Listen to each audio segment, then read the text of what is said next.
नमस्कार दोस्तों, बिहार की राजनीति में इस वक्त सबसे बड़ा सवाल है महागठबंधन में सीट शेयरिंग का संकट। कांग्रेस अब भी 2025 के विधानसभा चुनाव में 70 सीटों पर दावा कर रही है। वहीं आरजेडी किसी भी हाल में 135 सीटों से नीचे उतरने को तैयार नहीं है। यानी साफ है कि गठबंधन के भीतर खींचतान तेज हो गई है।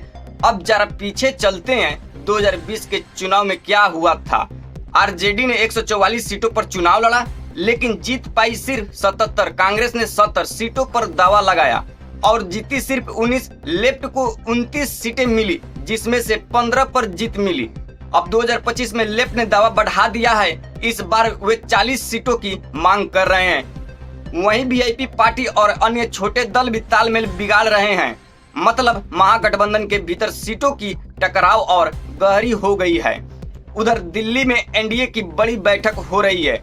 अमित शाह जी और जेपी नड्डा जी की मौजूदगी में चिराग पासवान जी और उपेंद्र कुशवाहा जी को बुलाया गया है। सूत्रों के मुताबिक जेडीयू और बीजेपी लगभग बराबर सीटों पर लड़ेगी, तो दूसरी तरफ एनडीए में तालमेल की कोशिशें तेज है। दिलचस्प बात यह है कि पिछली बार चिराग पासवान जी और उपेंद्र कुशवाहा जी एनडीए का हिस्सा नहीं थे, लेकिन इस बार दोनों फिर से भाजपा के साथ खड़े हैं। यह बात महागठबंधन के लिए और सिरदर्द बन गई है।